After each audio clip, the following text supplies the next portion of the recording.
Bismillahirrahmanirrahim. Assalamualaikum warahmatullahi wabarakatuh. Alhamdulillahi rabbil alamin, wabihi nasta'in ala umurid dunya waddin.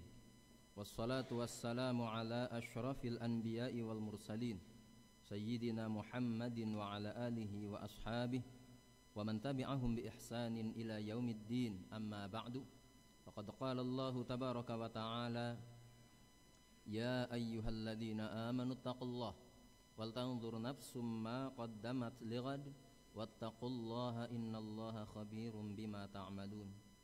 Wa qad qala an-nabiy sallallahu alaihi wasallam, man yuridillahu bihi khaira yufaqihu fid din. Wa qala sallallahu alaihi wasallam aidan, man salaka tariqa yaltamisu fihi ilma sahhalallahu lahu bihi tariqan ilal jannah.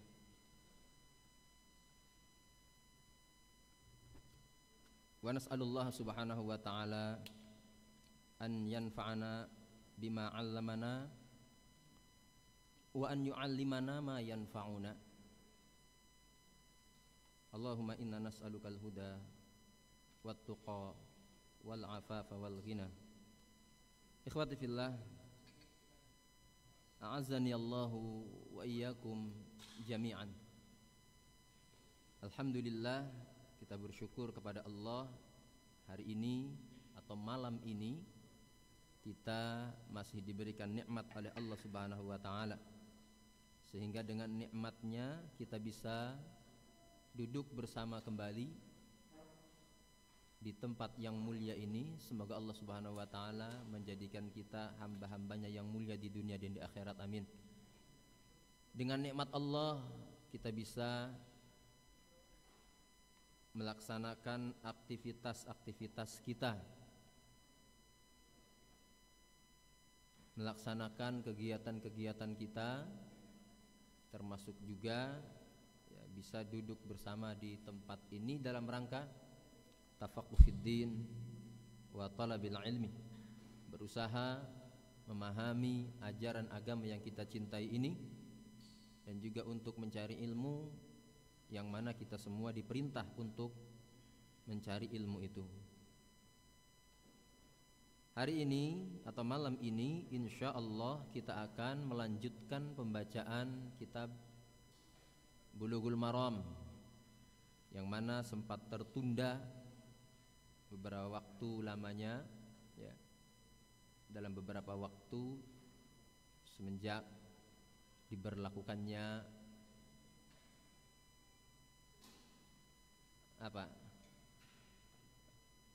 pembatasan, ya, sosial, karena memang dikhawatirkan, ya, karena memang ada kekhawatiran yang tinggi, sehingga kita pun ya sebagai warga negara yang baik mematuhi himbauan-himbauan pemerintah kita.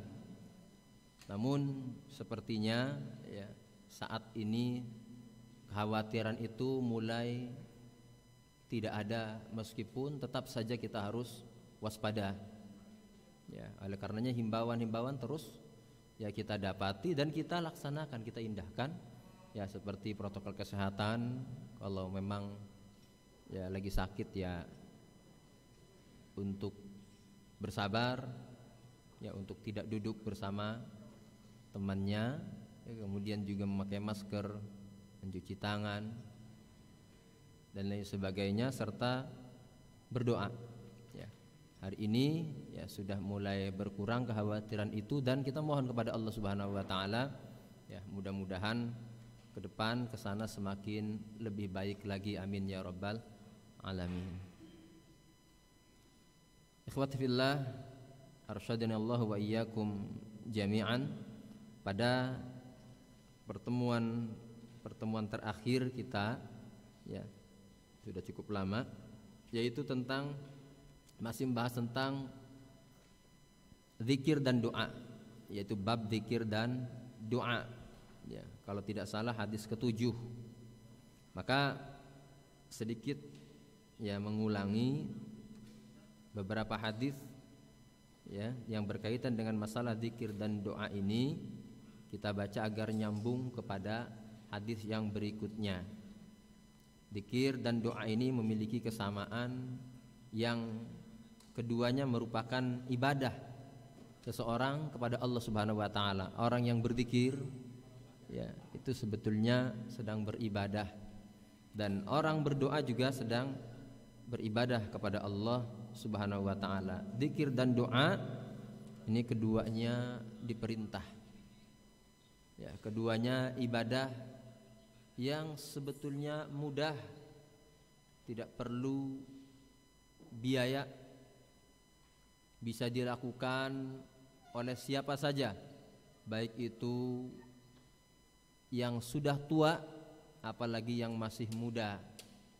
Maka pengarang kitab ini Imam Ibnu Hajar, Al-Hafidz Ibnu Hajar rahimahullah ya, menulis kitab ini di akhir pembahasan ini, di akhir kitab, di akhir-akhir kitab ini. Ya, karena seorang itu pada akhirnya harus perbanyak zikir dan doa. Setelah berusaha sekuat tenaga, apa yang bisa dia lakukan ya, dengan pikirannya, dengan tenaganya, dengan hartanya, ternyata itu tidak sempurna kecuali kemudian dilengkapi dengan zikir dan doa kepada Allah Subhanahu wa taala. Oleh karena itu di akhir kitab ini datang bab zikir yang memiliki banyak keutamaan untuk orang yang senantiasa berzikir kepada Allah Subhanahu wa taala. Dengan zikir hati seorang menjadi tenang. Kata Allah dalam Al-Qur'an, ala bi dzikrillahi tatmainnul qulub. Dengan zikir seseorang akan dijaga oleh Allah Subhanahu wa taala dari segala mara bahaya. Rumah yang ditinggali pun akan aman, terasa tenang manakala penghuninya banyak berzikir kepada Allah Subhanahu wa taala. Jadi zikir ini memiliki banyak pengaruh kepada kehidupan kita. Memiliki banyak pengaruh dalam kehidupan kita. Termasuk tempat yang kita tinggali akan terpengaruhi dengan zikir yang kita lakukan.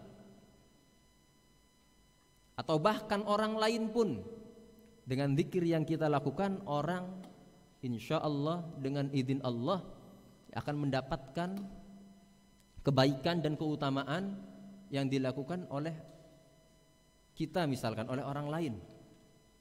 Iya, baik itu secara langsung ya, dibacakan ruqyah, doa-doa, zikir-zikir yang datang dari Rasulullah sallallahu alaihi wasallam, atau secara tidak langsung dengan menggunakan media air.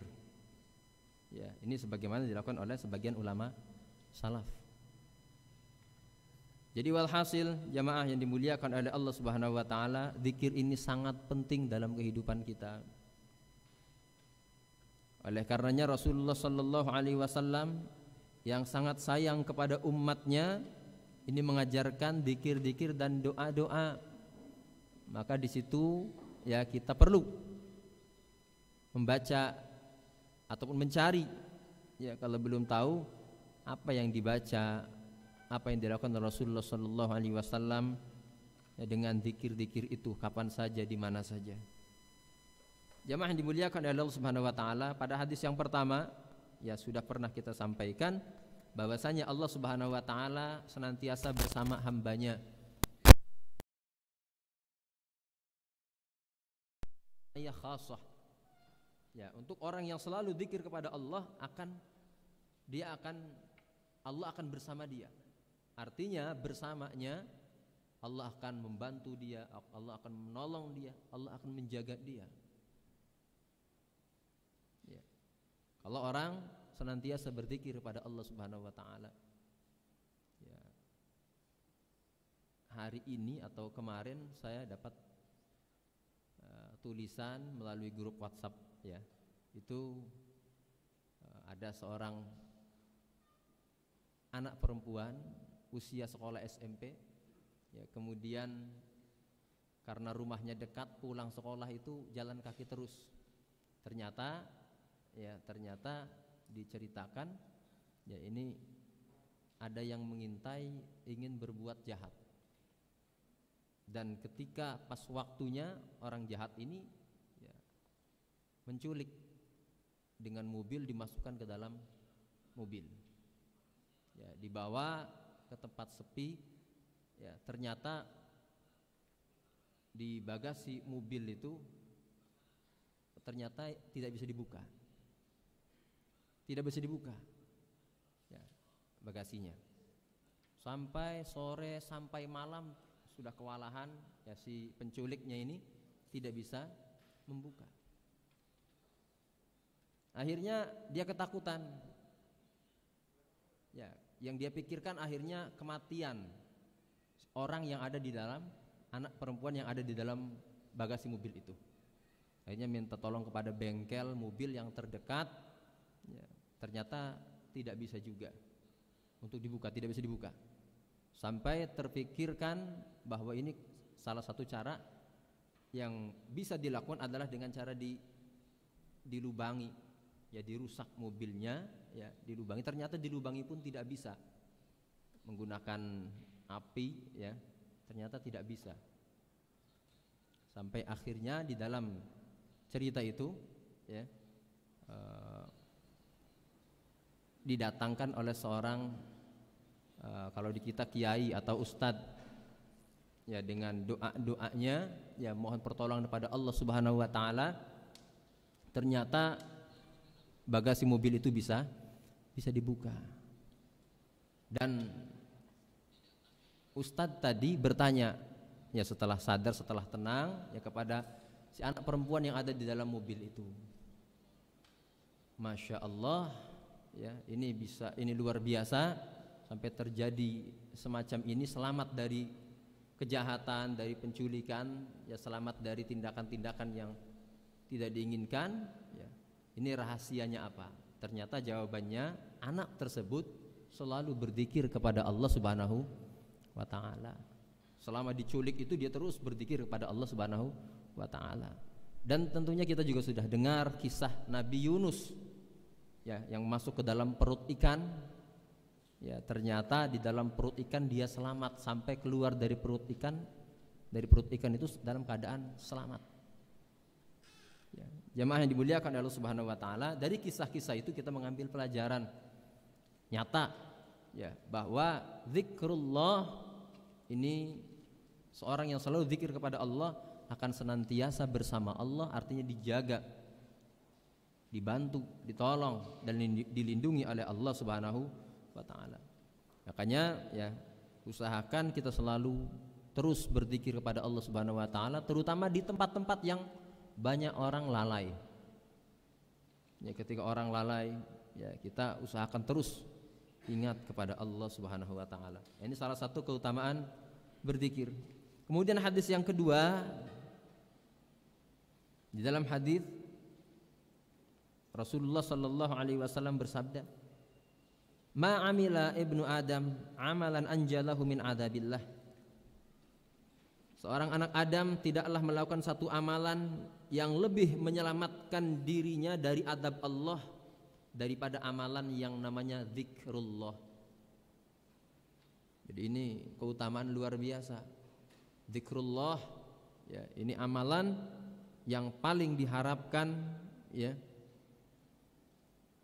oleh kita untuk selamat dari adab Allah Subhanahu wa ta'ala. Dan ini tujuan kita semua, ini keinginan kita semua, selamat dari adab Allah Subhanahu wa ta'ala, baik itu di dunia atau nanti di akhirat.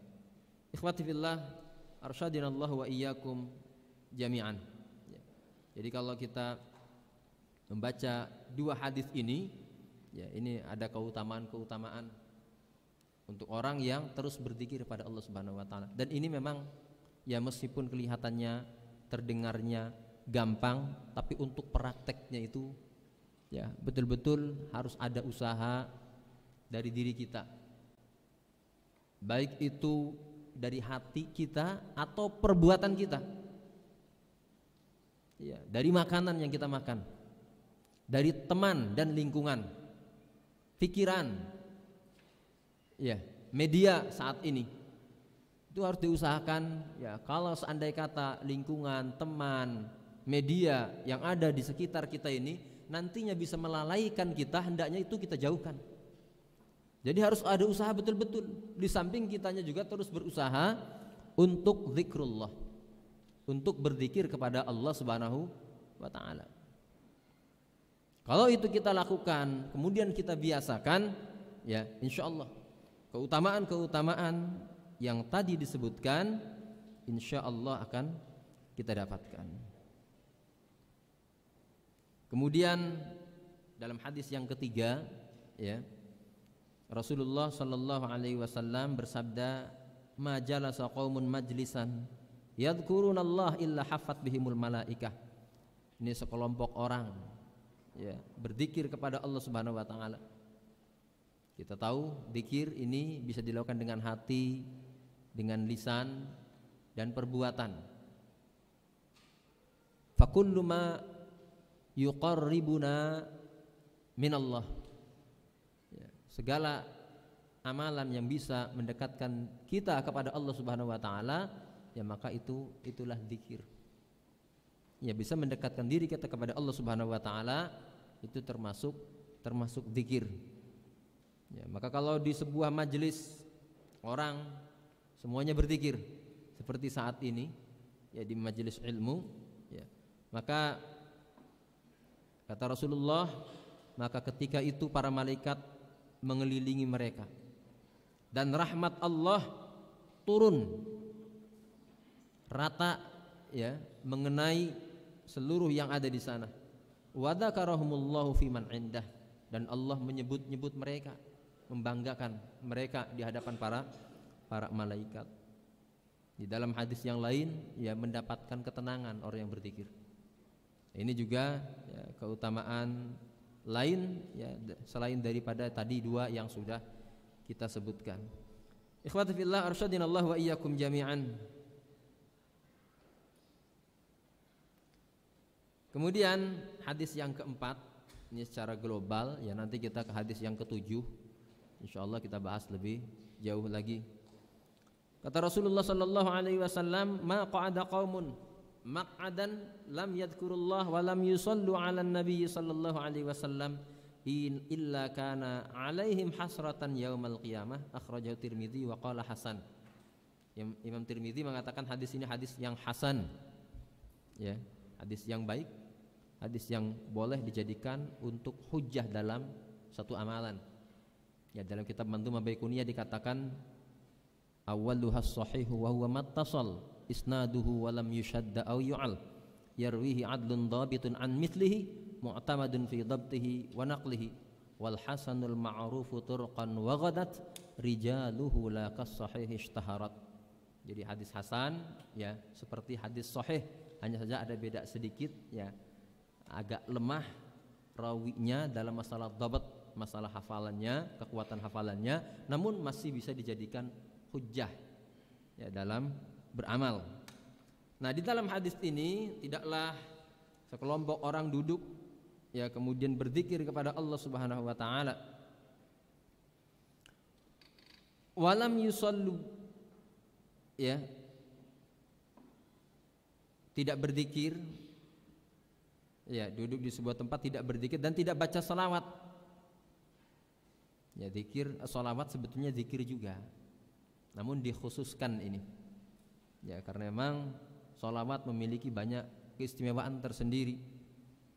Ya, hendaknya kita perbanyak baca salawat, terutama di malam Jumat atau di hari Jumat seperti hari ini.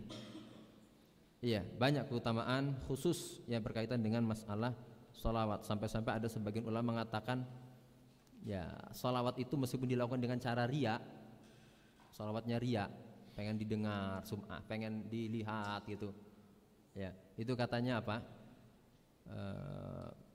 Tidak merusak pahala keutamaan yang akan didapat dengan salawat itu. Namun ini, ya, pendapat ini tentu saja lemah, Meskipun ada hadisnya juga lemah. Ya, di sebagian kitab atau beberapa kitab saya dapati itu ada semacam itu. Artinya sholawat itu memiliki keistimewaan tersendiri katanya. Ya, meskipun riya ini tidak bisa rusak katanya. Nah, kalau amalan lain bisa rusak. Namun sekali lagi ya, hadisnya lemah dan pendapat ini dengan sendirinya juga lemah. Nah, yang benar apapun amal ibadah kalau dilakukan dengan riya, maka ini artinya tidak ada syarat untuk bisa diterima. Karena kita tahu juga bahwa syarat mutlak untuk diterima ibadah, sebuah ibadah yaitu ikhlas, ya, artinya tidak ada riya dan semodelnya, dan mutabaah, mengikuti tuntunan Rasulullah sallallahu alaihi wasallam. Ini ada orang duduk di tempat tidak berzikir, tidak baca salawat, illa kana alaihim hasratan yaumal qiyamah, kecuali ya nanti menjadi penyesalan-penyesalan, kerugian itu. Jadi ngumpul-ngumpul di warung kopi barangkali, ya, atau di mana, di gardu, ya, atau di mana sajalah yang lalai orang-orang di sana, kumpul-kumpulan itu, duduk-duduk itu, ya, nah, maka itu akan menjadi penyesalan-penyesalan, kerugian yang merugikan dirinya, dan itu bisa dirasakan nanti pada hari kiamat. Hadis hasan, ya, kata Imam At-Tirmidzi. Artinya ya, orang yang kemudian tidak zikir, ya, ketika berada di suatu tempat atau di mana, ya, ini akan mengalami kerugian itu. Sekarang iya, sepertinya tidak mengapa, tapi nanti ya waktu itu ada perhitungan. Waktu yang lewat dalam kehidupan kita itu akan diperhitungkan itu. Maka kalau hati kita selalu zikir kepada Allah, lisan kita zikir kepada Allah, kan itu kan enggak menghabiskan tidak membutuhkan ya tempat khusus, tidak membutuhkan waktu khusus, tidak membutuhkan biaya, ya di mana saja. Ya, ketika naik kendaraan, ketika jalan, ketika di tempat kerjaan, ketika di tokonya, ya, atau ketika di sawah, di empang, ya, di tempat kerja dan lain sebagainya, ya, usahakan itu terus zikir, baca salawat. Maka dengan seperti itu hubungan dengan Allah semakin kuat, dan itu salah satu rahasia suksesnya seseorang. Ya, kalau ingin sukses, ya, dalam pandangan menurut agama kita, ya, selalu zikrullah tuh. Ada sebagian ulama mengatakan inna sirran najahi fil hayah ihsanus silah billah. Sesungguhnya rahasia kesuksesan, ya, dalam kehidupan di dunia ini, yaitu rahasianya dengan terus menjaga hubungan baik dengan Allah Subhanahu wa taala. Dan yang paling mudahnya, ya, bukan hanya orang yang masih muda saja, orang tua pun, ya, yang paling mudahnya itu zikrullah ini nih. Ya, maka usahakan ya kita senantiasa terus berzikir kepada Allah Subhanahu wa taala, ya, secara khusus banyak baca sholawat. Sampai-sampai untuk masalah sholawat ini Allah perintahkan dalam Al-Qur'an, innallaha wa malaikatahu yusholluna 'alan nabi ya ayyuhalladzina amanu shallu 'alaihi wa sallimu taslima. Allah baca sholawat untuk Rasulnya, para malaikat baca sholawat, maka kita tentunya apalagi seharusnya, ya, lebih semangat, ya, lebih getol untuk senantiasa bersolawat kepada Rasulullah, untuk Rasulullah sallallahu alaihi wasallam. Dan yang terbaik solawat itu, ya, solawat yang terbaik adalah solawat Ibrahimiyah. Ada yang mengatakan solawat yang terbaik adalah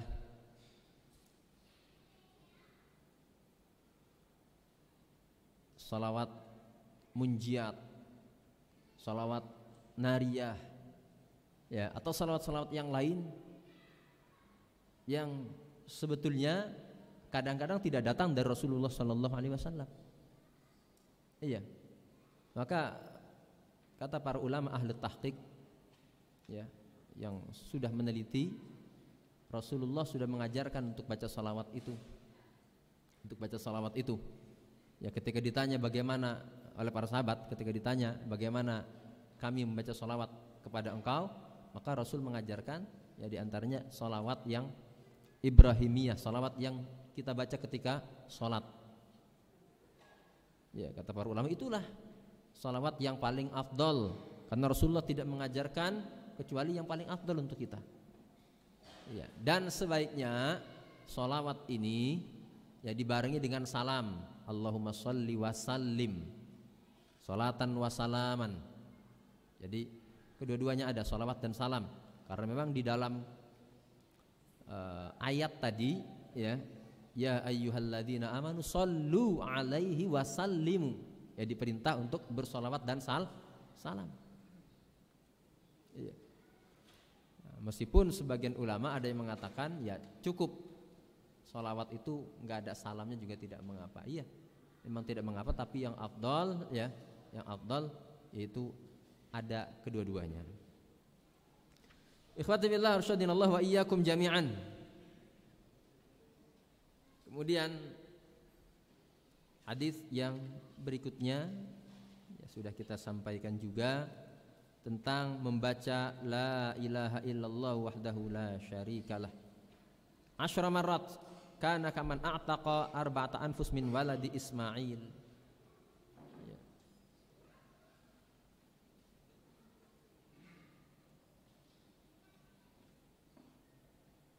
Mengucapkan ada zikir khusus ya, la ilaha illallah wahdahu la syarikalah 10 kali katanya. La ilaha illallah wahdahu la syarikalah 10 marrat. Di dalam redaksi yang lain ya, riwayat yang lain ada tambahan, bukan hanya situ saja, bukan hanya sampai situ saja, tambahannya la ilaha illallah wahdahu la syarikalah lahul mulku wa lahul hamdu wa huwa ala kulli syai'in qadir. Jadi ada tambahan ya, lahul mulku wa lahul hamdu wa huwa ala kulli syai'in qadir. Itu diulang 10 kali, maka orang yang melakukannya, orang yang mengucapkannya 10 kali itu seperti orang yang memerdekakan 4 budak ya, 4 orang budak dari keturunan Nabi Ismail. Jadi keturunan Nabi Ismail ya, di zamannya pernah ada yang menjadi budak, dan budak yang seperti itu nilainya sangat tinggi. Maka kalau mendapatkan pahala, pahalanya pun lebih besar. Pahalanya pun lebih besar. Ya, keturunan Nabi Ismail. Nah, orang yang mengucapkan kalimat-kalimat tadi 10 kali artinya akan mendapatkan pahala yang besar dari Allah Subhanahu wa taala. Dan ini salah satu zikir yang memang diajarkan oleh Rasulullah sallallahu alaihi wasallam nih. Ya, lafadz-lafadznya. Sedikit faedah di dalam kitab Tarsyihul Mustafidin, salah satu hasyiah dari kitab Fathul Mu'in. Ya, kalau yang pernah pesantren mungkin pernah tahu kitab namanya kitab Fathul Mu'in. Santri-santri yang dari Indonesia pasti mengenal kitab ini, karena pengarangnya itu murid daripada Imam Ibn Hajar Al-Haytami. Ya, beliau adalah salah satu pembesar madhab Syafi'i yang mutaakhirin, yang belakangan. Ya, ada Imam Ramli, ya, ada Imam Rafi'i, ada Imam Ramli, ada Imam Ibn Hajar, ada Rafi'i, ada Nawawi. Ya. Salah satu pembesar madhab Syafi'i yaitu Ibn Hajar Al-Haytami, bukan Al-Asqalani. Ya. Kemudian punya murid, Ibn Hajar Al-Haytami punya murid namanya Syekh Zainuddin Al-Malibari dari India, Maribar. Ya, menulis buku ini dan memiliki sanad itu dari pengarangnya sampai sekarang di pesantren-pesantren Indonesia. Ya, itu kitab ini ada sanadnya dari gurunya. Ya, fikih Syafi'i, ya, fikih Syafi'i, madhab Syafi'i maksudnya.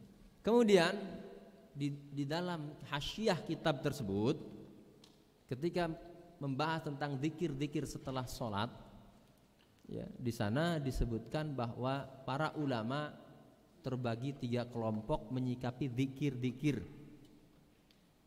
Menyikapi dzikir-dzikir ya yang apakah dzikir itu harus yang datang dari Rasulullah Sallallahu Alaihi Wasallam saja, sementara yang lainnya tidak usah, atau boleh secara umum, atau boleh ya namun dengan syarat. Jadi ada tiga golongan di kalangan disebutkan di dalam kitab tersebut. Yang pertama, kelompok yang pertama mengatakan bahwa zikir itu ya seharusnya yang datang dari Rasulullah Sallallahu Alaihi Wasallam saja. Ini yang pertama. Ini seperti Imam As-Suyuti, seperti Imam Ibnu Taimiyah, Ibnul Qayyim Al-Jauziyah dan yang lain-lainnya yang sejalan dengan mereka. Jadi zikir ini yang tidak datang dari Rasulullah itu nggak dipakai. Ya, doa yang tidak dari Rasulullah tidak dipakai. Pendapat yang kedua mengatakan yang tidak datang dari Rasulullah pun boleh. Yang kedua ini sepakat dengan yang pertama sebetulnya. Kalau masalah yang paling utamanya itu yang pertama itu memang. Tapi bukan berarti yang tidak datang dari Rasulullah, zikir atau doa bukan berarti tidak boleh. Boleh katanya. Boleh. Dengan catatan tidak ada panggilan kepada selain Allah. Jadi tidak menyebut nama selain Allah, dipanggil-panggil, diminta pertolongan gitu. Dengan syarat maknanya dipahami. Jangan sampai mengatakan zikir ya ucapan-ucapan, kata-kata kemudian gak dipahami maknanya. Jadi maknanya dipahami, jelas dan tidak ada penyimpangan. Maka boleh katanya. Lebih-lebih datang dari orang yang soleh. Ya, maka yang semacam ini boleh menurut pendapat yang kedua ini. Dan yang ketiga, ya, yang ketiga pendapat atau kelompok yang ketiga ini membolehkan secara mutlak dari siapa saja, enggak mesti dari Rasulullah, bahkan meskipun tidak diketahui maknanya. Ada yang kayak gini, ada ya orang zikir sembarangan ya, bahkan dijawakan gitu, jawakan namanya. Ya, kemudian maknanya enggak diketahui, ya enggak jelas, kadang-kadang manggil, ya maka yang semacam ini ya sebaiknya dihindari. Ya meskipun ada yang membolehkan dan sebaiknya dihindari, karena sangat berbahaya sekali kalau seandainya kata memanggil selain Allah kemudian minta tolong kepada selain Allah. Ikhwati billah arsyadinallahu wa iyyakum jami'an. Sedangkan yang ada di dalam hadis ini zikir yang jelas datang dari Rasulullah, memiliki keutamaan yang sudah jelas dari disampaikan oleh Rasulullah. Maka seyogianya kita jangan bermalas-malasan ini. Ucapkan 10 kali mendapatkan pahala luar biasa ini. Iya, diberikan oleh Allah Subhanahu wa taala kepada kita ya sebagaimana dikabarkan oleh Rasulullah sallallahu alaihi wasallam. Kemudian ada lagi zikir ini dengan batasan tertentu. Ya, dengan batasan tertentu. Ya, kata Rasulullah sallallahu alaihi wasallam, zikirnya man qala subhanallah bihamdih mi'ata marrah. Siapa yang mengucapkan subhanallah wa bihamdih, subhanallah wa bihamdih mi'ata marrah, 100 kali. Pendek tapi 100 kali. Kira-kira berapa menit tuh? 100 kali. Subhanallah bihamdi, subhanallah bihamdi, subhanallah bihamdi, subhanallah bihamdi. 100 kali. Nyampe semenit? Nyampe kayaknya ya. Pahalanya apa? Keutamaannya apa? Huttat khotoyah. Huttat khotoyah. Maka kesalahan-kesalahannya akan dihapus. Ya, akan dikurangi. Ya, akan dihapus. Wa in kanat mitla zabadil bahr, meskipun kesalahannya itu banyak seperti buih di lautan. Ya, saking banyaknya. Dengan mengucapkan subhanallah wa bihamdih 100 kali. 100 kali, kalau 100 ya 100 gitu. Ya. Maka keutamaannya kesalahan-kesalahan yang dimiliki oleh seorang ya dengan mengucapkan kalimat-kalimat tadi ya 100 kali itu akan dihapus oleh Allah Subhanahu wa taala. Ini kan keutamaan yang jelas ya datang dari Rasulullah ya, maka kita hendaknya ya semangat ya di tempat kerja kita atau ketika sedang naik kendaraan daripada mikiri yang lain-lain yang ngelamun apalagi gitu. Nantinya kerugian karena waktu itu terus berjalan ya. Waktu nggak ada manfaat, sia-sia, nanti akan dipertanggungjawabkan, akan dimintai pertanggungjawaban oleh Allah Subhanahu wa taala. Ikhwati fillah arsyadinallahu wa iyyakum jami'an.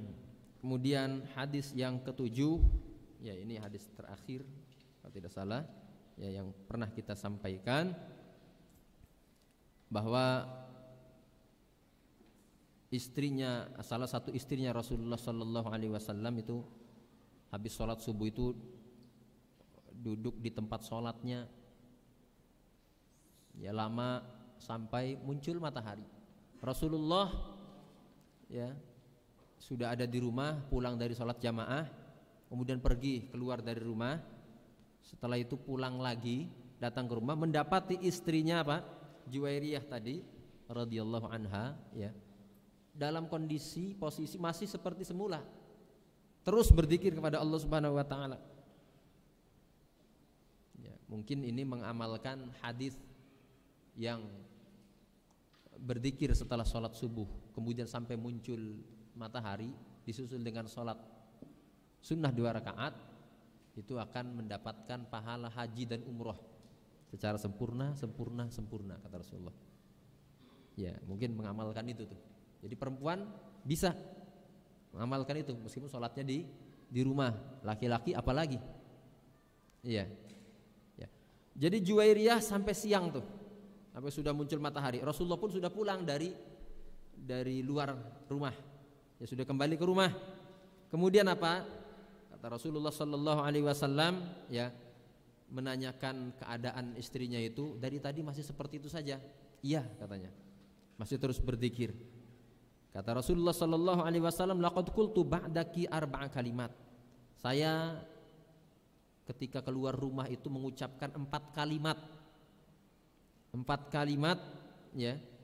Seandainya 4 kalimat itu ditimbang dengan dzikir-dzikir yang engkau ucapkan, wahai Juwairiyah, semenjak pagi hari tadi, ya itu ditimbang, niscaya ucapan 4 kalimat yang saya ucapkan itu mengalahkan semuanya katanya. Ini kan luar biasa tuh.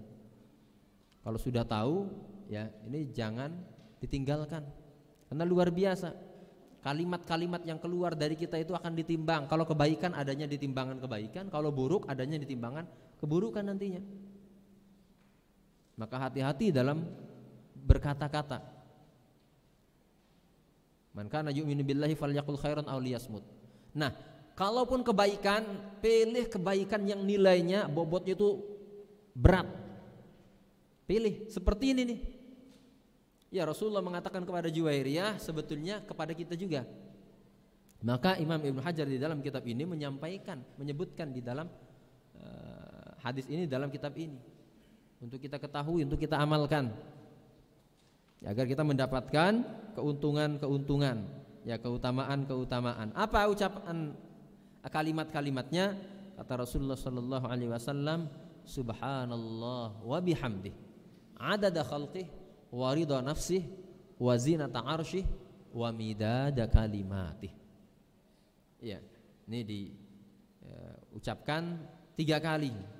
Ya, kata-kata ini subhanallah wa bihamdih adada khalqih wa ridha nafsih wa zinata arsyih wa midada kalimatih. Subhanallah wa bihamdih adada khalqih wa ridha nafsih wa zinata arsyih wa midada kalimatih. Gak lama kan ya? Gak lama. Digabung dengan zikir pagi yang lainnya itu tidak lama. Dan ini tentu saja harus betul-betul dihayati, dipahami maknanya. Ya, karena kalau nggak paham maknanya itu agak sulit ya untuk bisa dihayati, ya untuk mendapatkan keutamaan agak sulit. Ya, jadi sambil dipahami, mengetahui maknanya, sehingga ya mantap di dalam hati dan penuh harap akan mendapatkan keutamaan-keutamaan yang dijanjikan oleh Rasulullah sallallahu alaihi wasallam. Ya, maknanya sudah kita jelaskan pada kesempatan yang lalu. Ikhwati fillah, arsyadinallahu wa iyyakum jami'an. Kemudian hadis berikutnya, An Abi Sa'id Al-Khudri radhiyallahu anhu, qala Rasulullah sallallahu alaihi wasallam, al-baqiyatus shalihat la ilaha illallah wa subhanallah wallahu akbar walhamdulillah wala haula wala quwwata illa billah. Akhrajahu an-Nasa'i wa sahhahahu Ibnu Hibban wal Hakim. Hadis ini dikeluarkan oleh Imam An-Nasa'i, disahihkan oleh Ibnu Hibban dan juga Imam Al-Hakim. Kata Rasulullah, al-baqiyatus shalihah, yaitu amalan yang pahalanya tetap, ya, dicatat dan akan didapati oleh yang melakukannya. Al-baqiyatus shalihat, yaitu la ilaha illallah wa subhanallah wallahu akbar walhamdulillah wala haula wala quwwata illa billah. Hadis ini ya diperselisihkan maknanya oleh para ulama. Apakah al-baqiyatus shalihat itu hanya sebatas ini saja? Ya, sebatas ucapan-ucapan ini saja, atau umum? Ini sebatas contoh saja. Ini sebatas amalan yang mudah dilakukannya oleh siapapun. Pendapat yang kuat, wallahu alam, yang ada di dalam hadis ini hanya sekedar contoh. Ya, karena al-baqiyatus shalihat itu seluruh amal ibadah yang dilakukan oleh manusia, ikhlas dan mengikuti Rasulullah sallallahu alaihi wasallam, ya, itu semuanya akan tetap, akan abadi, akan didapati balasannya di sisi Allah Subhanahu wa taala. Namun di sini kata para ulama, ini contoh. Ini diantara yang mudah dilakukan oleh siapa saja, ya, yaitu zikrullah, zikir kepada Allah dengan kalimat-kalimat yang diajarkan oleh Rasulullah sallallahu alaihi wasallam. An Samurah ibni Jundub qala Rasulullah sallallahu alaihi wasallam, ahabbul kalami ilallah arba'un la yadurruka bi ayyihinna bada' subhanallah walhamdulillah wala ilaha illallah wallahu akbar. Kata Rasulullah dalam hadis ini, hadis yang diriwayatkan oleh Imam Muslim, ucapan yang paling dicintai, ya, oleh Allah Subhanahu wa taala ada 4 katanya. Ya, ucapan yang paling dicintai oleh Allah Subhanahu wa taala, dan ini besar harapan diterima dan besar harapan pahalanya luar biasa karena paling dicintai. Ada 4 kata, 4 kalimah. La yadurruka bi ayyihinna bada', tidak mengapa, boleh saja dengan yang manapun kamu memulainya dari 4 ini. Apa saja? Subhanallah walhamdulillah wala ilaha illallah wallahu akbar. Ini kalimat-kalimat luar biasa ini. Sampai-sampai sebagian ulama, ya, mengatakan tahiyatul masjid, ya, bisa diganti dengan ini, subhanallah walhamdulillah wala ilaha illallah wallahu akbar. Ya, kalau memang waktunya tidak ada, seperti mau salat Jumat kita datang terlambat, ya, kemudian mau sholat malahan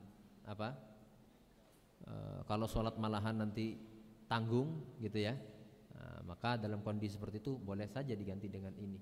Tapi kalau ada waktu cukup untuk melakukan 2 rakaat tahiyatul masjid, meskipun dengan agak dipercepat, maka hendaknya jangan tinggalkan salat sunat tahiyatul masjid. Zikir ini juga dianjurkan oleh para ulama ya, ketika di sela-sela takbir zawaid, salat Id, Idul Fitri, Idul Adha. Ya. Ini menurut sebagian ulama yang paling afdal untuk membaca di sela-sela takbir zawaid, takbir tambahan 7 kali ya di rakaat yang pertama, kemudian 5 kali di takbir di rakaat yang kedua. Ya, ada di sela-sela takbir itu kita membaca subhanallah walhamdulillah wala ilaha illallah wallahu akbar. Ini menunjukkan apa? Keutamaan 4 kalimat ini. Ternyata di dalam hadis ini dikatakan oleh Rasulullah yang paling dicintai oleh Allah. Iya, yang paling dicintai oleh Allah Subhanahu wa taala. Subhanallah, kita mensucikan Allah, Maha suci. Maha suci Allah dari sifat-sifat kurang, ya, sifat-sifat yang memiliki aib, cacat. Ya, kita sucikan Allah dari semua itu.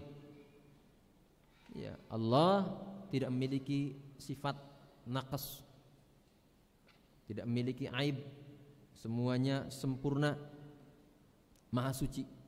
Ya, tidak ada kesalahan, tidak ada kezaliman. Walhamdulillah, ya, segala puji milik Allah. Ya, pujian-pujian yang ada ya seharusnya itu ya semuanya milik Allah Subhanahu wa taala.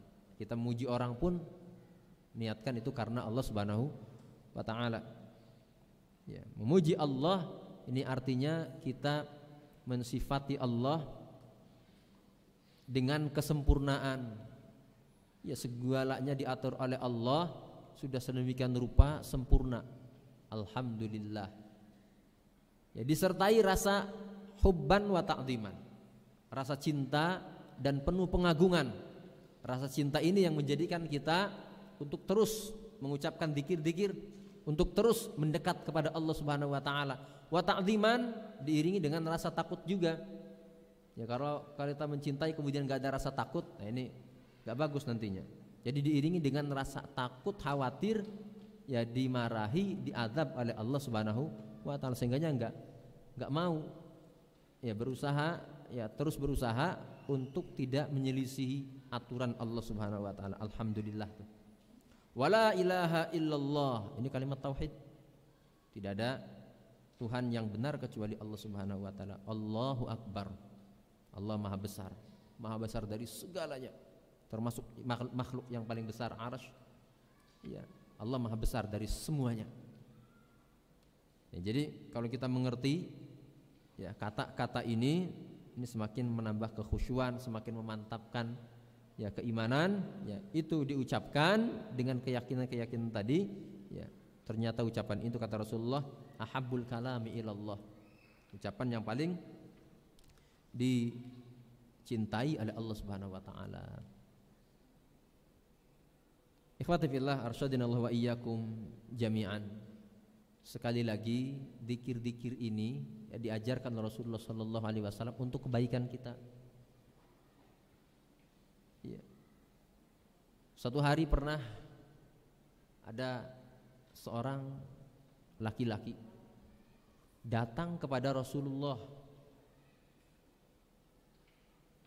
mengeluh, ya merasa keberatan secara pribadi dengan banyaknya syariat.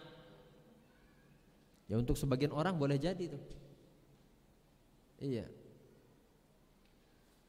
Artinya dia mau mengambil yang wajib-wajibnya saja, yang sunnah-sunnah yang lainnya itu tidak. Maka tolong, meskipun dengan yang hanya yang wajibnya saja, minta tolong kepada Rasulullah, tunjukkan satu amalan yang dengan itu akan saya lazimi, akan saya amalkan terus menerus. Yang wajibnya tidak ditinggalkan, tapi yang sunnah-sunnah dia tidak, ya mencukupkan dengan yang akan diajarkan Rasulullah. Dia minta diajari. Ya, maka kata Rasulullah sallallahu alaihi wasallam, liyakun lisanuka rabban min dzikrillah, atau kama qala sallallahu alaihi wasallam. Ya sudah, kata Rasulullah, kalau memang untuk yang lain-lainnya berat, ya, maka jadikan lisanmu itu selalu basah dengan zikrullah. Jadi ini ya pernah ya dimintakan oleh seorang sahabat nih. Iya, untuk amalan yang mudah tapi memiliki keutamaan-keutamaan dan akan memasukkan ke dalam surga Allah Subhanahu wa taala. Jadi zikrullah ya, ini memiliki banyak keutamaan-keutamaan. Hadis yang ke-10, An Abi Musa Al-Asy'ari radhiyallahu anhu, qala Rasulullah sallallahu alaihi wasallam, ya Abdullah ibn Qais, ala adulluka ala kanzin min kunuzil jannah, la haula wa la quwwata illa billah. Muttafaqun alaih. Hadis ya disepakati kesahihannya oleh Imam Bukhari dan Imam Muslim. Yang artinya sahabat Abu Musa Al-Asy'ari. Abu Musa Al-Asy'ari nama aslinya Abdullah bin Qais. Ya, satu hari dipanggil ya oleh Rasulullah. Kata Rasulullah, ya Abdullah bin Qais, hai Abdullah bin Qais, ala adulluka ala kanzin. Ingat nih, ingat saya mau ngomong ya, maukah saya tunjukkan kepadamu harta karun dari harta karun yang ada di surga. Kalau mendengar harta karun ya kepengen gitu. Harta karun apa? Kebayangnya apa harta karun? Ya harta. Iya. Kalau korunnya gimana korun? Ya. Pembangkang ya, yang maksiat, menyelisih perintah Allah Subhanahu wa taala, korun. Ya. Terkenal harta si korun, harta korun ya, yang dengan hartanya dimasukkan ke dalam perut bumi oleh Allah Subhanahu wa taala. Maka kalau nemu harta dinisbatkan kepada hartanya si korun. Ada hukumnya tersendiri. Ya, nanti ada zakatnya juga itu.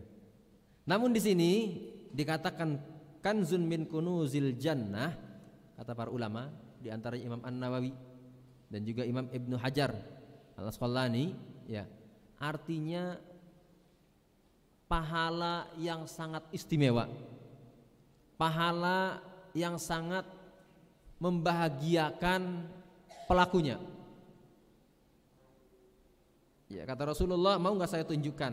Nah, ini ada Rasulullah bertanya terlebih dahulu. Guru boleh saja melakukan seperti yang dilakukan Rasulullah. Ya, bertanya kepada muridnya. Ya, ada cara, ada metode. Ya, murid ditanya. Bukan berarti guru tidak tahu, tapi untuk mengetes kemampuan dan juga boleh jadi untuk si muridnya, ya, untuk mempersiapkan, ya, agar si murid itu menyiapkan dirinya menerima ilmu baru yang akan disampaikan. Ini Rasulullah tuh. Ala adulluka ala kanzin min kunuzil jannah. Ya. Ya, ala ini huruf tanbih, peringatan, ingat nih, ingat. Ya, mau nggak saya tunjukkan ya, kepadamu pahala yang luar biasa seperti harta yang luar biasa, harta karun ya. Di antara harta karun yang ada di dalam surga. Tentu saja beliau mau, tentu saja beliau ingin ya disampaikan, diberitahu oleh Rasulullah sallallahu alaihi wasallam. Maka Rasulullah sallallahu alaihi wasallam katakan ya, ucapkan la haula wala quwwata illa billah. Jadi ucapan hauqalah, disebutnya hauqalah. La haula wala quwwata illa billah, ini sebutannya hauqalah. Kalau bismillahirrahmanirrahim basmalah. Ya. Kemudian tahlil la ilaha illallah. Allahu Akbar disebutnya takbir, dan seterusnya tahmid. Ini hauqalah. Jadi hauqalah ini apa? Disebut oleh Rasulullah kanzun min kunuzil jannah, suatu yang luar biasa ya, nanti di surga, pahala yang istimewa diberikan bagi yang mengucapkannya. Hanya saja ini perlu ya mengerti makna la haula wala quwata illa billah. Karena kalau enggak mengerti ya sulit juga bisa masuk ke hatinya, itu sulit. Ya, la haula wala quwata illa billah, kalau kita ngaji nahwu ini bacaannya juga boleh 5. Boleh 5 wajah. Yang paling kuat tingkatannya, yang paling semuanya membolehkan. Ya, yang paling kuat kedudukannya la haula wala quwata illa billah. Ada lagi la haulun wala quwatun illa billah. Ada lagi yang ketiga la haula wala quwatun illa billah. Ada lagi ya la haulun wala quwata illa billah. Ada lagi la haula wala quwatan illa billah. Mau pilih mana tuh? Yang biasa sajalah gitu ya, la haula wala quwata illa billah. Kalau bisa silahkan ya, maknanya sama, la haula wala quwata, tidak ada daya, tidak ada kekuatan kecuali dengan pertolongan Allah Subhanahu wa taala. Kalimat ini ya bukan kalimat istirja, ini istirja innalillahi wa inna ilaihi raji'un. Ya bukan ketika mendapatkan musibah kemudian la haula wala quwata illa billah. Ini ucapan la haula wala quwata illa billah lebih tepatnya kalimat isti'anah, kalimat memohon pertolongan kepada Allah Subhanahu wa taala. Bahwa kita sebagai manusia tidak punya daya upaya, tidak memiliki kekuatan apa-apa kecuali dengan pertolongan Allah Subhanahu wa taala. Maka dalam meninggalkan kemaksiatan itu dengan pertolongan Allah. Kita mampu meninggalkan kemaksiatan dengan pertolongan dari Allah. Kita mampu melakukan ketaatan itu pun dengan pertolongan dari Allah Subhanahu wa taala. Kita menjadi sehat setelah sakit itu pun dengan pertolongan Allah Subhanahu wa taala. Kita bisa memiliki kemampuan apa-apa ya, itu pun dengan pertolongan Allah Subhanahu wa taala. Selamat dari hal-hal yang membahayakan itu pun dengan pertolongan Allah Subhanahu wa taala. Jadi manusia tidak memiliki apa-apa aslinya. Kalaupun memiliki itu terbatas. Iya. Jadi kita ya hendaknya mengerti ucapan la haula wala quwata illa billah. Ya dengan pertolongan Allah kita mendapatkan segalanya ya, bisa melakukan segalanya itu dengan pertolongan dari Allah Subhanahu wa taala. Ya kalimat ini memiliki banyak keutamaan, di antaranya dalam hadis ini nih. Iya. Kemudian di dalam hadis yang lain ya Rasulullah sallallahu alaihi wasallam mengatakan ma ala al-ard rajulun yaqulu la ilaha illallah wallahu akbar wa subhanallah walhamdulillah wala haula wala quwata illa billah illa kuffirat anhu dhunubuh walau kana akthar min zabadil bahar. Ya seorang yang mengucapkan la ilaha illallah wahdahu la syarika, la ilaha illallah wallahu akbar wa subhanallah walhamdulillah wala haula wala quwata illa billah, ini dosa-dosanya akan dihapus katanya. Iya. Hanya saja sekali lagi zikir itu harus apa? Harus mengerti maknanya. Kemudian juga harus khusyuk dalam pengucapannya, dalam pengamalannya. Iya. Di dalam hadis yang lain menjelaskan tentang keutamaan la haula wala quwata illa billah. Idza qala al-'abdu la haula wala quwata illa billah, kalau ada seorang hamba mengucapkan la haula wala quwata illa billah, kata Rasulullah, qala Allah, maka Allah berkata ketika itu, aslama 'abdi wastaslama, itu hambaku sudah pasrah, itu sudah betul-betul menyerah itu ketika mengucapkan la haula wala quwata illa billah. Maka harus ditolong, layak untuk ditolong oleh Allah Subhanahu wa taala, dibantu oleh Allah Subhanahu wa taala. Jadi itu harus betul-betul itu di dalam hati seorang yang mengucapkan la haula wala quwata illa billah, betul-betul meyakini bahwa dirinya tidak memiliki apa-apa, kekuatan, daya upaya tidak ada.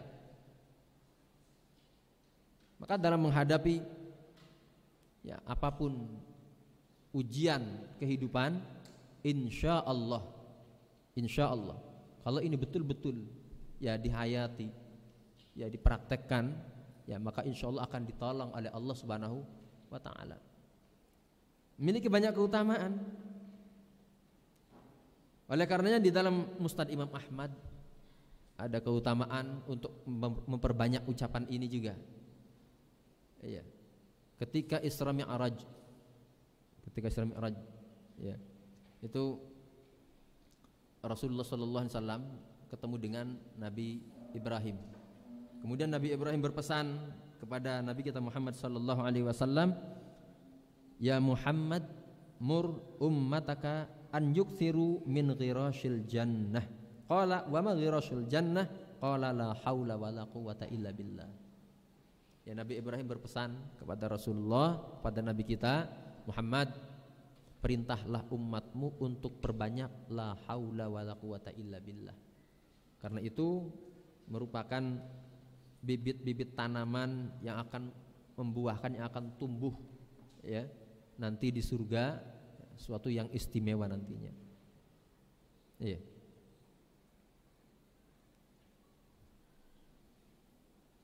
Seorang ulama yang namanya Ibnu Al-Iraqi, ya, beliau menulis syair-syair yang menunjukkan keutamaan, yang menyebutkan keutamaan-keutamaan ucapan la haula wala quwwata illa billah.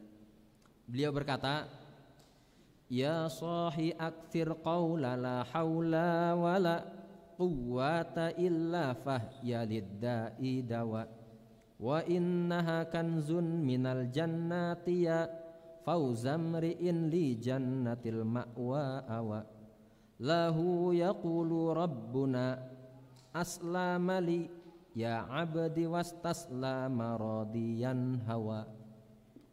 Ini ada beberapa keutamaan, diantaranya yang berkaitan dengan la haula wala quwwata illa billah. Ucapan la haula wala quwwata illa billah, di antaranya tadi sudah kita sebutkan.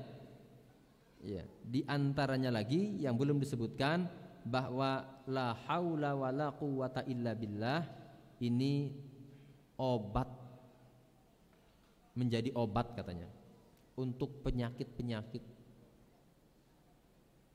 Jadi coba itu ya, bisa dicoba. Perbanyak ucapan la haula wala quwwata illa billah. Bukan berarti kemudian tanpa usaha yang lain-lainnya enggak berobat lagi gitu ya. Nah, berobat tetap, itu pun diperintah dalam hadis tadawub. Ya, berobatlah gitu. Tapi perbanyak ini juga nih. Artinya untuk menghilangkan sakit pun kita enggak punya daya upaya. Dokter yang kita datangi pun sebetulnya tidak punya apa-apa. Karena yang menyembuhkan aslinya adalah Allah. Allahumma antas syafi la shifa illa shifa'uk shifaan la yughadiru saqama. Iya. Ikhwati billah, arsyadani Allahu wa iyyakum jami'an. Kemudian Imam Ibn Al-Qayyim rahimahullahu ta'ala mengatakan tentang keutamaan ucapan la haula wala quwata illa billah. Kata beliau, wa hadhil kalimah laha ta'thirun ajib fi mu'anatil ashghalis sa'bah wad dukhuli 'alal muluk wa man yukhaf wa rukubil ahwal walaha aidan ta'thirun fi daf'il faqr. Ibnu Qayyim mengatakan, coba perhatikan ini. Kalimat ini kata beliau, la haula wala quwwata illa billah, memiliki pengaruh yang mengherankan sekali katanya. Pengaruh yang sangat ajaib bagi yang mengucapkannya. Yaitu ketika menghadapi kesulitan-kesulitan, ketika menghadapi dipanggil oleh orang besar, ya dipanggil oleh orang dipanggil sama polisi misalkan, atau dipanggil sama hakim di pengadilan, menghadapi hal-hal yang kita ada kekhawatiran. Di sini dikatakan dipanggil atau bertemu dengan raja atau orang yang kita takuti lah. Waman yukhaf, kata beliau, orang yang ditakuti. Ya, meskipun sesama makhluk, ya tabiat manusia ada rasa takut. Seperti takut kepada binatang berbisa, kan gitu ya, atau orang jahat, ya preman di terminal Pakupatan gitu. Ada enggak? Yang kita merasa takut, ucapkan la haula wala quwwata illa billah. Waruku bil ahwal, suatu yang terjadi, suatu yang menakutkan. Iya, di lingkungan kita, di masyarakat kita. Walaha aidan ta'thirun fi daf'il faqr, dan juga memiliki pengaruh untuk menolak kemiskinan. Jadi kalau rezekinya lagi seret, ya usahanya lagi enggak jalan, usaha ini usaha itu, ya untuk santri juga yang lagi belajar ngajinya ada kesulitan, ya menghafalnya sulit, memahaminya sulit, ya perbanyak ucapan la haula wala quwwata illa billah. Insyaallah itu akan datang kemudahan-kemudahan. Iya. Karena ini kalimat luar biasa ini. Di dalamnya mengandung ya tauhid, rububiyah dan uluhiyah. Iya. Seorang di dalam hatinya meyakini la haula wala quwwata, tidak memiliki kekuatan apa-apa, tidak punya daya apa-apa kecuali dengan pertolongan Allah. Ini kan dia meyakini tauhid rububiyah, hanya Allah yang punya segalanya, tauhid rububiyah. Kemudian dia menghadap Allah memohon pertolongan Allah, ini tauhid uluhiyah. Itu kan luar biasa. Dia mampu mewujudkan dua makna tauhid tadi dalam ucapan la haula wala quwwata illa billah, dan itu dia hayati, dia khusyuk, kemudian dia ucapkan terus. Maka insyaallah ya kemudahan-kemudahan ya setelah dia berpasrah. Ya makanya dalam hadis tadi kalau ada orang mengucapkan la haula wala quwwata illa billah, Allah berkata, katanya ini orang sudah menyerah ini. Ini orang sudah betul-betul pasrah ini. Makanya kitanya pun harus dengan hati yang betul-betul pasrah, menyerahkan diri kita kepada Allah Subhanahu wa taala. Dan enggak perlu menunggu dalam kondisi yang sangat mendesak. Seharusnya kapan saja ini. Sehingga kesombongan yang kadang muncul pada diri seorang ini akan bisa ditolak. Kenapa? Karena dia paham betul apa yang dimiliki, kesehatan, harta, kekuatan. Ya, semuanya itu dari Allah Subhanahu wa taala, semua itu milik Allah Subhanahu wa taala. Pertolongan dari Allah Subhanahu wa taala. Ikhwata billah arsyadani Allah wa iyyakum jami'an. Ya, jadi ini ucapan la haula wala quwata illa billah ini ya memang maknanya luar biasa, maka pahalanya pun luar biasa. Di dalam kita keluar rumah, kita pun diperintah untuk mengucapkan la haula wala quwata illa billah. Ya kata Rasulullah sallallahu alaihi wasallam, siapa yang ketika keluar rumah mengucapkan bismillahi tawakkaltu 'alallah la haula wala quwata illa billah, maka dia keluar itu akan selalu dijaga oleh Allah. Kemudian apa? Akan ditunjuki oleh Allah Subhanahu wa taala selama keluar itu. Dikasih petunjuk. Ya, kemudian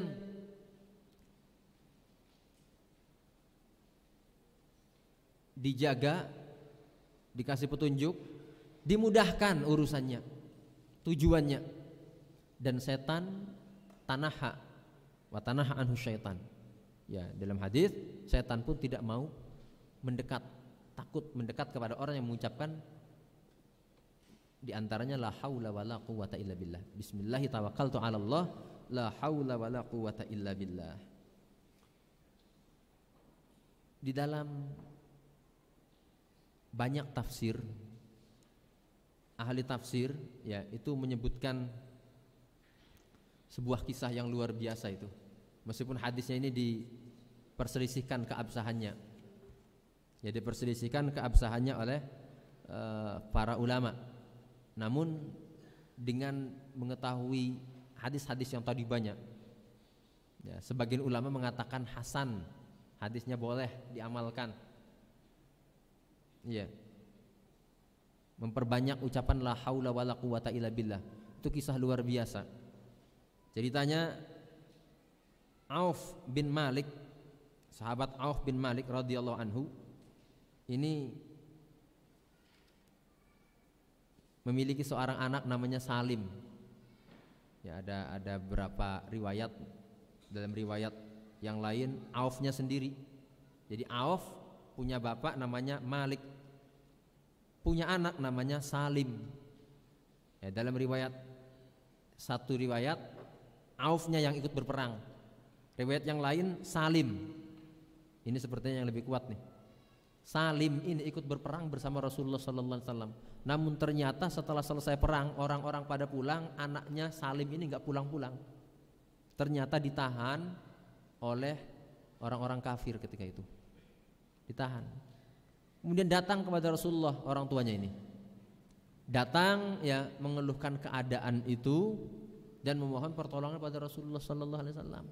Dan ketika itu ya Rasulullah sallallahu alaihi wasallam menguatkan hatinya untuk terus bersabar, untuk terus bertakwa kepada Allah Subhanahu wa taala, sambil berpesan agar kamu pulang tetap bersabar, tetap bertakwa kepada Allah Subhanahu wa taala, dan perbanyak ucapan la haula wala quwata illa billah. Perbanyak ucapan itu katanya. Dan kepada istri kamu juga. Ya, jadi suaminya, istrinya bersama-sama ya, memperbanyak ucapan la haula wala quwata illa billah. Kemudian apa yang terjadi? Setelah itu ya dalam waktu yang tidak lama ya di rumah suami istri ini terus memperbanyak la haula wala quwata illa billah. Ketika malam hari itu diceritakan anaknya pulang, ngetuk-ngetuk pintu ya, pulang ternyata di belakangnya membawa harta banyak. Yang tadinya ditahan oleh musuh orang-orang kafir ternyata bisa lepas. Artinya kesulitannya itu dimudahkan Allah Subhanahu wa taala. Kekhawatirannya dari bahaya itu ternyata menjadi selamat. Yang tadi cerita kepada Rasulullah hidup dalam keadaan miskin, ya anaknya juga diharapkan bisa membantu keluarga, ternyata itu pun bisa selesai karena anaknya pulang dengan selamat membawa binatang ternak yang sangat banyak. Itu dikatakan 4.000 ekor katanya. Jadi luar biasa. Jadi orang kafirnya itu lalai ceritanya. Kemudian dia bisa melarikan diri dan menggiring binatang ternak yang mereka miliki, dibawa semuanya. Ya, ini kisah ini masyhur ya, disebutkan oleh para ahli sejarah, para ahli tafsir di dalam kitab-kitab tafsir mereka dan juga di dalam syarah hadis-hadis. Ya, meskipun tadi ada yang melemahkan, ada yang menguatkan, ya, ada yang menghasankan, ya. Namun melihat banyaknya hadis-hadis yang menjelaskan tentang keutamaan kalimat la haula wala quwata illa billah, insyaallah ini masih bisa diamalkan. Ya, dengan harapan ya banyak keutamaan tadi yang sudah kita jelaskan sebagiannya. Ikhwati billah arsyadinallahu wa iyyakum jami'an. Barangkali ya dengan hadis ini kita cukupkan ya, membaca kitab Bulughul Maram pada kesempatan kali ini. Mudah-mudahan Allah Subhanahu wa taala memberikan ilmu yang manfaat untuk kita semua. Amin ya rabbal alamin. Jika ada hal-hal yang kurang jelas ingin ditanyakan, kami persilahkan.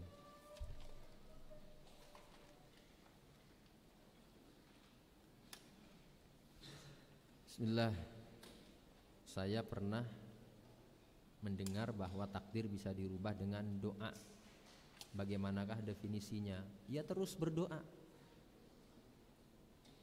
Iya. Dalam hadisnya, redaksinya kalau tidak salah, la yaruddul qadar illa du'a. Kama qala sallallahu alaihi wasallam, tidak ada yang bisa menolak takdir kecuali doa. Ya karena takdir itu pun, doa itu pun sebetulnya bagian daripada takdir. Bisa nggak kitanya terus berdoa? Ya, terus berdoanya itu. Iya, jadi harus diusahakan. Harus diusahakan. Ya, jadi dengan berdoa terus menerus, ya, itu mudah-mudahan menjadi lebih baik. Ya, keadaan seorang menjadi lebih baik seperti yang diharapkan. Karena takdir yang akan dialami oleh manusia ya, di masa yang akan datang ini tidak ada yang tahu. Tidak ada yang tahu. Ya, kalau ada kekhawatiran diberikan keburukan-keburukan, ya teruslah berdoa. Ya teruslah berdoa sampai kekhawatiran itu tidak ada, sampai kebaikan-kebaikan yang diharapkan itu dia dapatkan. Iya, jadi kalau berbicara takdir yang masa yang akan datang kita tidak ada yang tahu, tapi takdir itu yakin kita sudah itu ada. Baik atau buruk itu sudah ditetapkan oleh Allah Subhanahu wa taala. Ya, dan doa ini diperintah. Artinya hadis tadi ya sebetulnya memerintahkan kita untuk terus berdoa, untuk mohon kepada Allah Subhanahu wa taala untuk diberikan yang terbaik. Jadi seperti itu. Ya, maknanya ya. Jadi memang doa itu ya bisa merubah, ya, bermanfaat. Ya, bermanfaat. Wallahu a'lam bishawab. Assalamualaikum. Zikir jazallahu huwana sayyidina Muhammadan sallallahu alaihi wasallam. Ma huwa ahlu? Apakah sahih? Ini tulisan bahasa, tulisan Latinnya jazallah.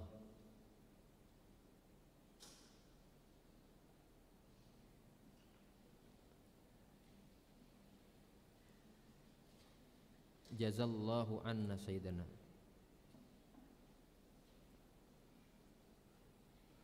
Semoga Allah membalas ya dari kita. Ya maknanya sahih ini. Ya. Kita berdoa memohon kepada Allah Subhanahu wa taala agar membalas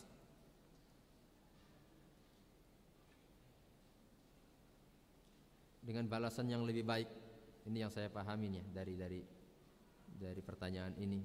Jadi kita mohon kepada Allah Subhanahu wa taala atas jasa-jasa Rasulullah ya, agar Rasulullah dibalas dengan balasan yang sesuai ya, balasan yang lebih baik. Ya kita bersolawat ya, bersalam, ucapan solawat dan salam, tentu itu lebih baik lagi ya, seperti yang tadi kita sampaikan. Ini zikir ini ya doa sebetulnya. Ya, mohon kepada Allah agar memberikan balasan. Insyaallah tidak mengapa, sahih. Wallahu a'lam bishawab.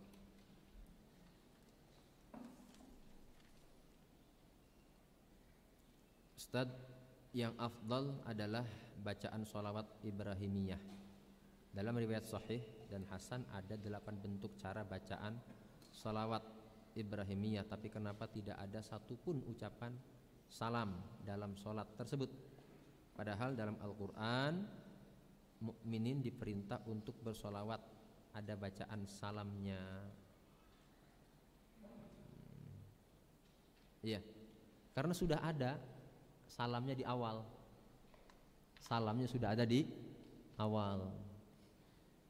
Ya, kalau hanya sekedar hadis itu saja, ya memang tidak ada salamnya.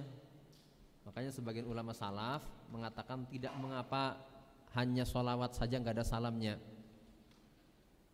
Ya, namun ulama khalaf, ulama-ulama yang belakangan dari tahun 300 Hijriyah ke sini, ya itu khalaf. Kalau 300 ke sana sampai ke sahabat zaman Rasulullah itu salaf. menurut pendapat yang kuat nih, meskipun sebagai ulama mengatakan tahun 500, tahun 600 Hijriah gitu. Itu batasannya segitu katanya. Namun yang kuat wallahu alam 300. Salaf itu ya 300 tahun 300 ke sana baru salaf. Kalau 300 ke sini ini khalaf. Ini pendapat yang kuat. Nah, sebagian ulama salaf mengatakan ya tidak mengapa meskipun tidak ada salamnya katanya. Namun ulama khalaf makruh, hukumnya makruh kalau tidak ada salamnya, hanya sholawat saja gitu. Lalu bagaimana di dalam sholat, dalam riwayat-riwayat redaksi tentang sholat Ibrahimiyah itu nggak ada salamnya? Karena sudah ada salamnya di awal. Apa itu? Ucapan apa? Assalamu alaika ayyuhan nabiyyu wa rahmatullahi wa barakatuh. Maka dengan adanya cuman ada salam inilah, maka sahabat bertanya, lalu bagaimana kita mengucapkan salamnya gitu? Ya, karena salam sudah ada, bagaimana sholawatnya gitu? Maka Rasulullah kemudian mengajari cara sholawatnya. Jadi kalau salamnya itu ada dalam rentetan tasyahud, itu tasyahud, ya tasyahud itu sampai asyhadu an la ilaha illallah wa asyhadu anna muhammadar rasulullah atau wa asyhadu anna muhammadan abduhu wa rasuluh, itu sholawat tasyahud tuh. Kalau setelah itu namanya sholawat. Dalam madhab Syafi'i menjadi rukun tersendiri dalam tahiyat akhir. Salat tahiyat akhir ya, itu sholawat itu rukun tersendiri, tasyahud itu rukun tersendiri. Jadi dalam duduk ketika itu ada beberapa rukun itu, duduknya, kemudian tasyahudnya, kemudian baca sholawat. Nanti ada salam lagi ya, salam yang pertama itu juga rukun. Jadi seperti itu jawabannya ya, meskipun dalam banyak riwayat itu tidak ada salam, karena apa? Sudah cukup karena memang salamnya sudah ada di awal tasyahud. Wallahu a'lam bishawab. Bismillah, Ustaz, apakah kita wajib bermadhab? Nomor 2, bagaimana caranya agar kita mengetahui bahwa kita mengikuti kelompok-kelompok sesat yang tidak sesuai dengan Ahlus Sunnah wal Jamaah? Yang pertama, bermadhab ini penting. Ya, penting. Meskipun ini bukan tujuan akhir. Karena bermadhab itu wasilah, sarana, cara ya, yang dengan mudah biidznillah seorang bisa paham dengan benar, paham dengan benar, memahami Al-Quran dan hadis. Maka ujung-ujungnya ya Quran hadis bermadhab itu. Karena itu wasilah, goyahnya ya Quran hadis, kita mengikuti Quran dan hadis. Jadi dalam bermadhab itu seorang akan, penuntut ilmu akan dimudahkan karena diajari mengenali masalah-masalah, masail itu dikenalkan tuh dalam fikih madhab. Kitab-kitab fikih madhab itu dikenalkan. Kemudian dikenalkan dengan istilah-istilah yang orang kalau tidak kenal istilah akan salah nantinya. Iya, gampang salah. Akan dikenalkan tuh dengan bermadhab itu. Kemudian akan dikenalkan juga kaifiyatul istinbat. Bagaimana cara mengambil hukum dari Quran dan hadis, kemudian hukumnya di dalam fikih itu begini. Itu dijelaskan bagaimana caranya itu dalam bermadhab. Oleh karenanya dalam bermadhab itu nanti ada tahapan-tahapannya. Untuk pemula ya kitab yang mudah-mudah, namanya mubtadi, pemula. Nanti ada tingkatan yang kedua, mutawassit, pertengahan. Kalau sekolah itu mutawassithah itu apa? SMP ya. Pertengahan. Itu kitabnya lebih tinggi lagi, dikenalkan perbedaan-perbedaan. Ada berapa pendapat, satu masalah ada berapa pendapat gitu. Nanti tingkatan lebih tinggi lagi, namanya muntahin. Ya sudah berada di tingkat tinggi. Nah ini kitabnya juga beda lagi nanti. Ya beda lagi. Ya lebih tinggi lagi, dikenalkan ya pendapat-pendapat dari bukan hanya satu madhab kadang-kadang, tapi juga dari berbagai madhab. Kemudian dijelaskan ini ada pendapat ini dari mana dalil-dalilnya. Kadang-kadang dalilnya satu tapi kok bisa beda hukumnya ini, beda pendapat ini, bagaimana ini, kok bisa seperti ini gitu. Dijelaskan pokok permasalahannya sehingga menimbulkan hukum yang berbeda itu. Ya, jadi dengan bermadhab itu seorang seolah-olah dibimbing.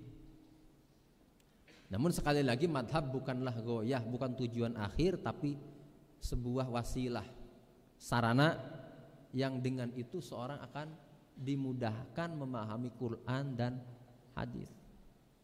Nah, karena kebanyakan gak sampai ujung, hanya di permulaan saja atau di pertengahan saja, akhirnya banyak terjadi kesalahan.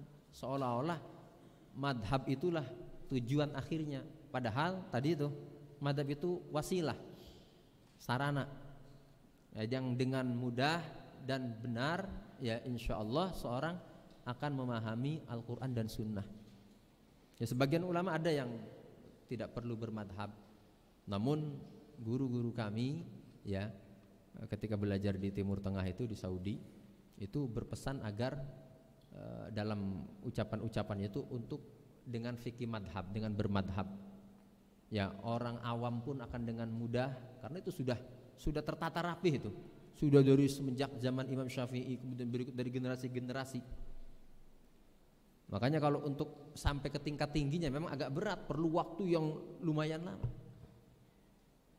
Ya, untuk yang mau menekuni nih. Tapi kalau orang awam, ya orang yang ngajinya sebulan sekali gitu ya, atau sepekan sekali gitu, karena sudah banyak urusan kerjaan, ya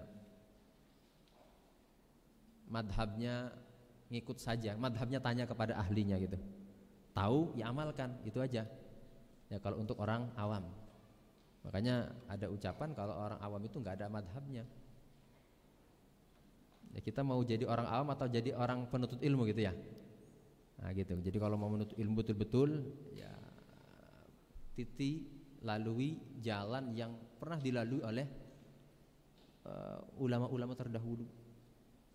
Makanya ulama sekali Imam Nawawi itu ada embel-embel Asy-Syafi'i, Ibnu Rajab, ulama besar, Al-Hanbali ya, atau Ibnu Taimiyah Al-Hanbali, Ibnu Hajar Asy-Syafi'i.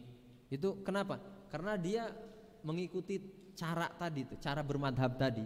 Meskipun nantinya di ujungnya itu mereka-mereka itu yang sudah tingkat tinggi itu ya mengadu ya dalil-dalil yang ada Quran hadis itu. Bahkan tidak jarang kemudian keluar dari madhabnya. Dia bermadhab Syafi'i tapi ternyata dalam masalah-masalah tertentu keluar dari madhab Syafi'i. Ya silahkan kalau memang sudah memiliki kemampuan. Iya. Kalau belum memiliki kemampuan sebetulnya sudah aman dengan bermadhab itu. Kenapa? Karena fikih madhab itu sudah teruji itu. Fikih madhab itu sudah teruji, bersumber. Awas jangan dikira tidak ada sumbernya, kemudian kita gampang menyalahkannya. Ada sumbernya itu. Kalau enggak Quran ya hadis, kalau enggak ijma, qiyas, qawaid, kaidah-kaidah itu ada. Cuman kadang-kadang tidak disertakan karena itu sudah jelas bagi mereka. Ya kita yang enggak ngaji yang kadang kemudian tidak jelas, akhirnya karena ketidakjelasan kita kemudian gampang menyalahkan. Ini ternyata salah sendiri ternyata. Iya. Bahkan ada sebagian kitab itu tidak dicetak, tidak diterbitkan kecuali sudah dimunaqasyah oleh ratusan ulama yang ada ketika itu. Dikisahkan kitab Mughnil Muhtaj ya Imam Asy-Syarbini Mesir Asy-Syafi'i itu 300-an ulama yang sudah memunaqasyah kitab itu. Jadi kalau karya tulis orang sekarang, doktor dan sebagainya ada munaqasyah, ulama dulu sudah melakukan itu. Iya, di bedah buku itu, ya dalil-dalilnya dan lain sebagainya gitu. Jadi perlu ya, meskipun tidak wajib, ya kalau dikatakan wajib kemudian kalau tidak bermadhab berdosa gitu ya. Nah, khawatir itu ya perlulah, penting bermadhab itu. Itu yang saya yakini, yang saya ketahui, wallahu a'lam bishawab. Jadi ada memang sebagian ulama tidak perlu bermadhab katanya. Namun itu sulit. Biasanya ya kalau nggak kuat-kuatnya itu gampang labil, gampang kebingungan, tidak mundhabit dalam berpendapat. Iya, kalau tidak kuat-kuatnya gitu. Ya kalau kuat mah ya bisa saja. Ya, tapi yang gampang, yang mudah itu kalau mau menekuni ya di bidang hukum fikih ini hendaknya bermadhab sebagaimana disampaikan oleh guru-guru kami. Wallahu a'lam bishawab. Bagaimanakah cara agar kita mengetahui bahwa kita mengikuti kelompok-kelompok sesat yang tidak sesuai dengan Ahlus Sunnah wal Jamaah? Ya, mengetahui mereka secara khusus, ya ciri-ciri mereka, ya kadang-kadang perlu juga. Namun untuk selamatnya, ya pelajari akidah Ahlus Sunnah wal Jamaah, tekuni, hayati. Dengan demikian, insya Allah yang lain-lainnya yang sesat itu akan ketahuan nantinya. Ya, jadi kita belajar saja. Ya, pelajari akidah Ahlussunnah wal Jamaah. Ya, akidah Ahlussunnah wal Jamaah melalui buku-buku yang ada, dibimbing dengan ustadz-ustadz yang memang sudah dikenal. Ya, dengan seperti itu insya Allah nanti yang menyimpang-menyimpang itu akan ketahuan. Nanti kalau ketemu yang beda, ya hendaknya jangan langsung menyalahkan juga. Ya, jangan gampang menyalahkan orang lah. Ya, klarifikasi terlebih dahulu. Ya, tanyakan kepada ahlinya terlebih dahulu. Kalau memang salah katakan salah. Iya, jangan gara-gara toleransi misalkan, ya akhirnya nggak mau menyalahkan. Meskipun ya dalam hal menyalahkan kita juga harus jangan kemudian membabi buta. Iya, ada prosedurnya lah seperti itu. Seandai kata sesat pun ya ada di negara kita, ya baik itu ormas-ormas Islam yang ada atau melalui pemerintah pun insya Allah ya yang sesat-sesat itu, paham-paham sesat dan sesat, ya itu pemerintah pun sudah ada perangkatnya, nanti ada tahapan-tahapannya, klarifikasinya, sehingga baru nanti ada penanganannya. Ya seperti dokter, ya ketika menghadapi pasien ini apa nih, diperiksa dulu gitu, didiagnosa, kemudian ada tahapan berikutnya, kemudian nanti pengobatan. Ya seperti itu ada tahapan-tahapannya. Pemerintah dan ormas-ormas Islam yang ada insya Allah sudah ada. Nah untuk kita sendiri tadi itu ya belajar akidah yang sahihah, akidah Ahlussunnah wal Jamaah. Dengan seperti itu nanti akan tahu yang di luar itu bahwa itu tidak benar. Barangkali itu yang bisa saya sampaikan pada kesempatan kali ini, mudah-mudahan bermanfaat. Mohon maaf bila ada salah atau khilaf. Wallahul muwaffiq ila aqwamit thoriq wal 'afwa minkum. Wassalamualaikum warahmatullahi wabarakatuh.